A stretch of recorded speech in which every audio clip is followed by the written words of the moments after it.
Hello friends, and welcome to Escaping the Mouse with your host, me, Breck Rowell. Alright, we're going to do a little bit more modification on the train today.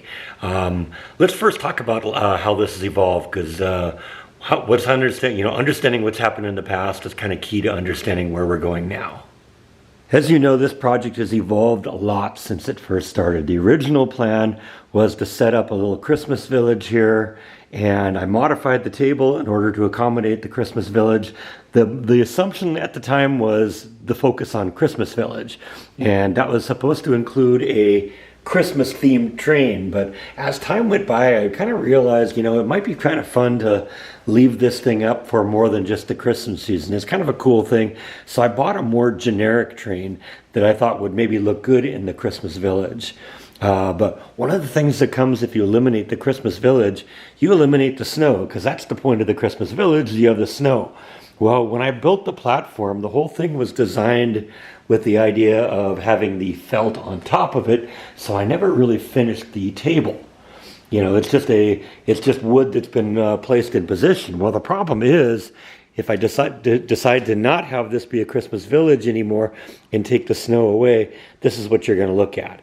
So I've decided, since I'm going to probably leave this thing up for a little while, today we're going to remove the two extension pieces.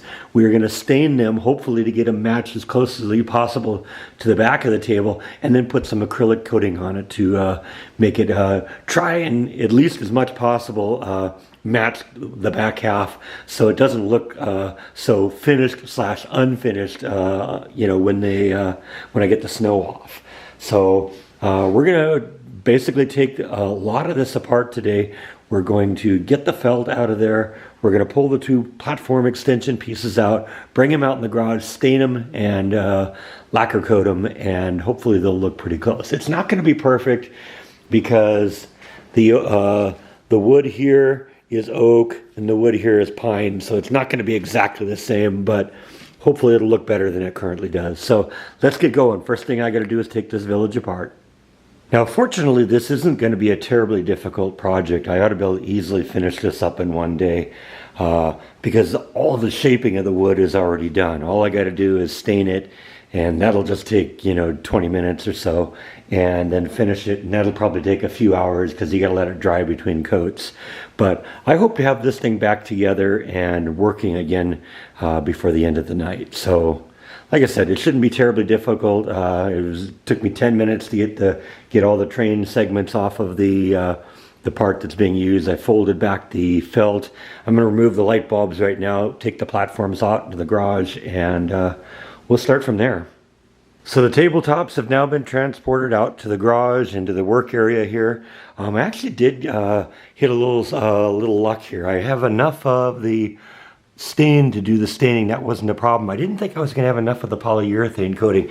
It turns out I got a can and a half of this, so that's going to be more than enough to complete this project. Now, this side of the wood is relatively smooth. I did notice that the back side's a little rough, so I think I want to try and smooth that out a little bit. And I also want to try and maybe sand off this line on it. I don't want the line visible. So we're going to just kind of generally go over the whole thing with a fine grit sandpaper. Probably use my orbital sander on that because that kind of does good work with this thing. Now the top halves of these extensions are actually pretty smooth and pretty good shape. They were finished pretty well in by whoever produced them. But the bottom end is a little bit rough. It's not going to be visible that much, but I still would like to smooth it out a little bit. So what I've done is I put a fine grit sandpaper on my orbital sander. This is about a 320 grit, and I'm going to try and go over this a little bit and smooth off the rough edges. Alright, so that wasn't really too bad of a task. I gotta admit, I'm used to working with oak, and this pine is a lot softer, and it's actually a lot easier to get a really smooth surface. This would have taken a long time with oak to get this smooth of a surface, and this is going to be the bottom, so this doesn't even matter. The top side looks pretty good. I am going to stain this side, but we're not going to put any of the acrylic coating on this. So first thing I think I'm going to do now is let's flip these things over and get them as nice as stained. Now I know I've gone over this a little bit before, but we're going to still gloss over it a little bit. The goal when you're staining here is not to actually get an even consistent coat right now, but basically just to spread the stain around. We aren't even going to wipe this off for a while yet. And you want to go with the grain of the wood, because what we're doing right now is we're getting the stain to seep into the wood really, really deep. And the longer you allow it to seep, the deeper the color you'll get. But I can tell already this is going to look nice. But it will work better if I use two hands, so I'm going to put the camera down for a while. I'll show you the finished results in a few minutes. Now, as you can see, this isn't going to be as beautiful as the oak wood is, but it's going to be all right. And I got a good coating now, and basically what I'm going to do now is I'm just going to go and wipe off all the excess. Because at this point now, it's had a few minutes to soak in, and we've stained the wood that we wanted. And this is kind of the way you get the wood to be more of a consistent color. You gotta wipe off that excess. Otherwise, because different parts of the wood absorb the stain more. And so if you allow it to, if you don't sop it all up, sop up the excess will continue to try and soak its way into the wood, and it just kind of results in some inconsistencies that don't look so nice. But that looks pretty decent, doesn't it? I'm thinking, this could even make it look like soil now instead of snow. Who knows, right? So anyway, that's that side. I'm going to repeat that on the other side and on the other piece, and I'll catch up with you in a little bit. Okay, I got both sides stained. This is the side that's going to be up, so this is really the only side that I'm going to do the polyurethane coating on. And I want it to have kind of a nice glow to it, so we're going to probably put 3 or 4 coats on it. Fortunately, this stuff dries really quickly, so I'm still going to be able to finish this up today probably. Hopefully, we'll get it ready to go back on the table tomorrow, because supposedly tomorrow the power supplies for my switchers are coming. And so it'd be really nice to get this all back together and reassembled and ready to run. So that's sort of the goal right now, is to get that ready for tomorrow. And so we're going to start with coat number 1 of the polyurethane coating. All right, we got the first coat done. It doesn't really ever show up well on the first coat.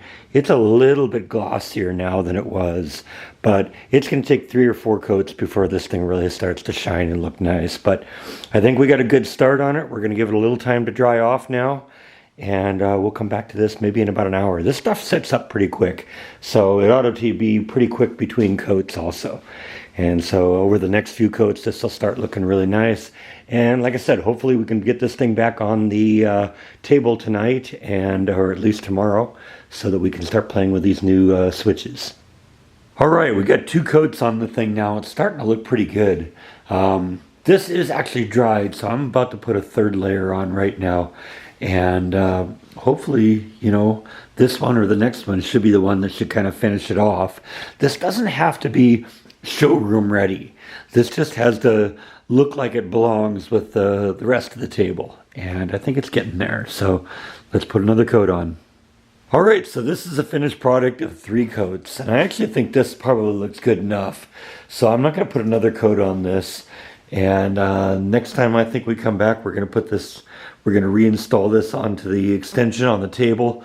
And hopefully we're also going to get the power supply. So we're going to be able to finish that up next on the next video. So stay tuned. We'll come back and visit this next time. And until then, thank you as always for watching. And I'll see you next time on Skipping the Mouse.